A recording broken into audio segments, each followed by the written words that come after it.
warahmatullahi wabarakatuh. Bagaimana kabarnya Anandaku hari ini? Semoga kita semua senantiasa diberikan kesehatan oleh Allah Subhanahu wa Ta'ala dan selalu dalam lindungannya.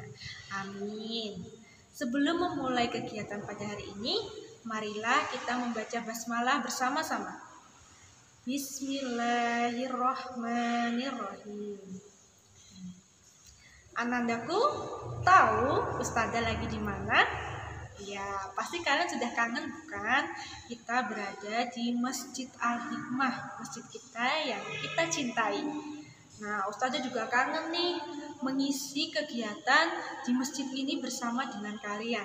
Semoga kita bisa melewati pandemi ini dengan baik dan kita bisa berkumpul kembali. Nah, ngomong-ngomong, pelajaran hari ini apa ya? Ya, kita akan membahas tentang yang berhubungan dengan masjid. Nah, kalau sebelumnya sudah belajar tentang kerajaan Hindu, kerajaan Buddha, kali ini kita akan membahas tentang kerajaan Islam dan peninggalan kerajaan Islam. Apa saja?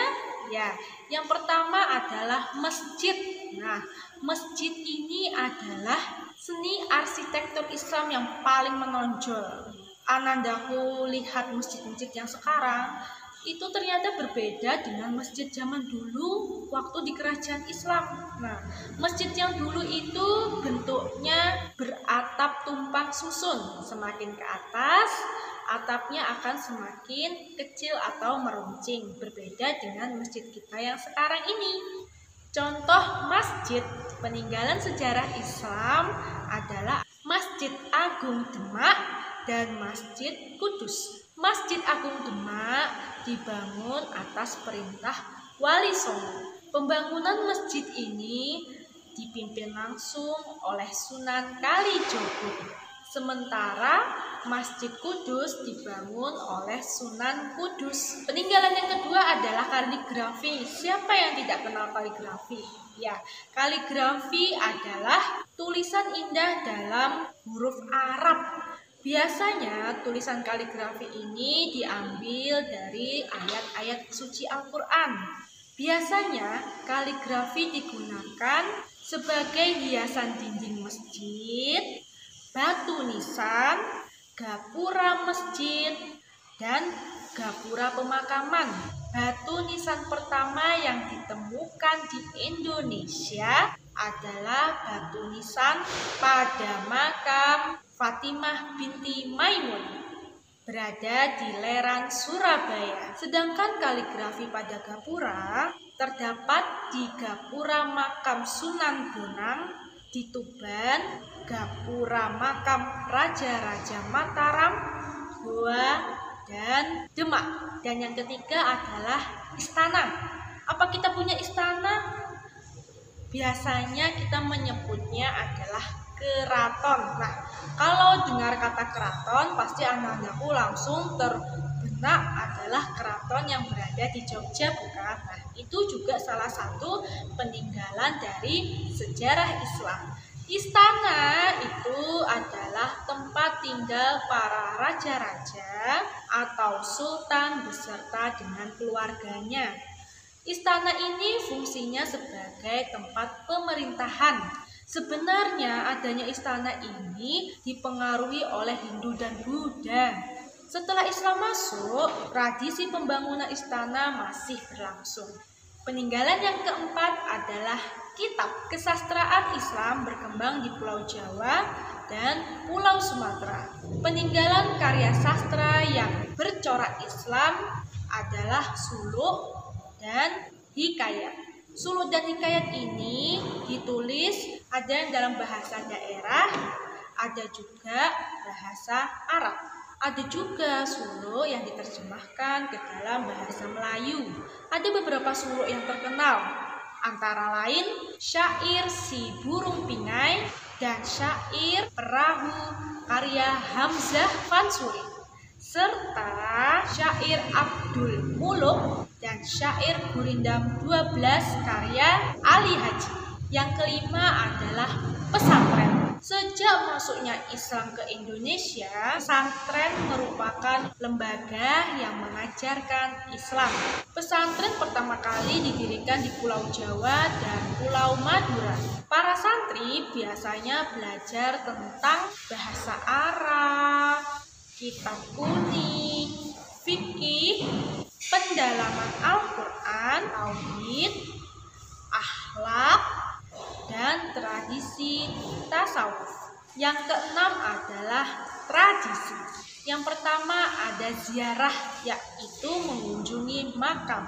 Ziarah ini berkembang bersama dengan tradisi lain. Yang kedua adalah sedekah, acara keluarga dengan mengundang masyarakat atau tetangga sekitar. Sedekah untuk peristiwa yang menyenangkan disebut dengan syukuran. Sedekah untuk peristiwa yang sedih atau meminta perlindungan disebut dengan selamatan. Sedekah meminta sesuatu disebut dengan hajatan. Yang ketiga adalah sekaten, yaitu perayaan Maulid Nabi dalam budaya Jawa. Budaya sekaten ini dikenal di Yogyakarta, Surakarta, Jawa Timur, dan Cirebon. Nah, itu tadi peninggalan dari sejarah Islam. Lalu, apa saja ya kerajaan Islam yang ada di Indonesia? Yang pertama adalah Kerajaan Samudra Pasai. Samudra Pasai ini adalah kerajaan Islam pertama yang ada di Indonesia. Tempatnya ada di daerah Lok Sumawe, pantai timur Aceh. Raja-rajanya ada Sultan Malik Al-Saleh, Sultan Muhammad, Sultan Ahmad, dan Zainal Abidin. Pada pertengahan abad ke-15, kerajaan Samudra Pasai ini mengalami kemunduran karena diserang oleh kerajaan Aceh. Yang kedua adalah Kerajaan Aceh. Kerajaan Aceh ini didirikan oleh Sultan Ibrahim pada tahun 1514. Aceh berkembang dengan sangat pesat ketika Malaka dikuasai oleh Portugis. Aceh mencapai puncak kejayaannya ketika dipimpin oleh Sultan Iskandar Muda pada tahun 1607 sampai 1635. Karena menjadi pusat agama Islam, Aceh sering disebut dengan Serambi Mekah. Yang ketiga adalah Kerajaan Demak. Kerajaan Demak ini terletak pantai utara Jawa Tengah. Didirikan oleh Raden Patah pada tahun 1478. Nah, kalau Samudra Pasai itu adalah kerajaan pertama di Indonesia, Demak ini adalah kerajaan pertama di Pulau Jawa. Demak ini menjadi pusat kegiatan para wali songo loh. Yang keempat adalah Kerajaan Mataram. Kerajaan Mataram mencapai puncak kejayaan saat diperintah oleh Sultan Agung. Beliau banyak berjasa di bidang kebudayaan dan agama. Beliau juga mengarang serat sastra gending yang berisi tentang filsafat Jawa, menciptakan penanggalan tahun Jawa, dan memadukan unsur Jawa dengan unsur Islam, seperti penggunaan gamelan pada perayaan sekaten untuk memperingati Maulid Nabi. Yang kelima adalah Kerajaan Banten. Banten dikuasai oleh Demak setelah direbut oleh Valatehan. Kerajaan Banten dipimpin oleh putra dari Valatehan yang bernama Hasanuddin. Dia berhasil mengusir Portugis dari Sunda Kelapa pada tahun 1527. Pada masa pemerintahannya, Banten menyebarkan agama Islam ke pedalaman Jawa Barat. Selain itu, Banten juga berhasil menguasai Lampung. Kerajaan Banten mencapai puncak kejayaannya pada masa pemerintahan Sultan Agung Tirtayasa pada tahun 1651 sampai 1682. Yang keenam adalah Kerajaan Goa Talo di Makassar. Kerajaan Goa Talo ini terletak di Sulawesi Selatan. Pada tahun 1605, agama Islam masuk ke Kerajaan Goa Talo melalui seorang ulama dari Minangkabau. Ia bernama Dato Ribandang. Raja Goa yang pertama kali masuk Islam adalah Karaeng Tunigalo. Ia bergelar Sultan Alauddin. Kerajaan Goa Talo ini mencapai puncak kejayaannya pada masa pemerintahan Sultan Hasanuddin pada tahun 1653 sampai 1669. Yang ketujuh adalah Kerajaan Ternate dan Tidore. Kerajaan Ternate dan Kerajaan Tidore ini berdekatan. Keduanya menganut agama Islam pada abad ke-16. Ajaran Islam ini dibawa oleh para pedagang dari Malaka dan Jawa. Raja-rajanya antara lain ada Zainal Abidin, Sultan Ba'ablah, Sultan Hairun, dan Sultan Nuku. Nah, itu tadi materi kita pada hari ini. Ada peninggalan-peninggalan sejarah Islam dan juga kerajaan-kerajaan Islam.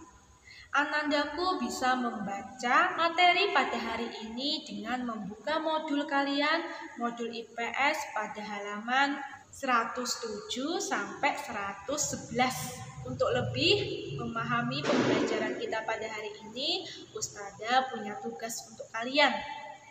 Ini dia tugasnya.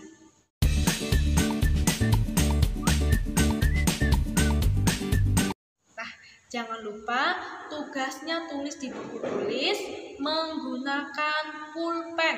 Jangan lupa juga tulis hari dan tanggalnya ya. Itu dulu pembelajaran kita pada hari ini. Semoga materi yang Ustazah sampaikan menambah wawasan kalian tentang sejarah Islam yang ada di Indonesia dan membuat kita semakin mencintai agama Islam. Kita akhiri dengan mengucapkan hamdalah. Alhamdulillahirabbil alamin. Salah hilafnya Ustazah mohon maaf. Wassalamualaikum warahmatullahi wabarakatuh.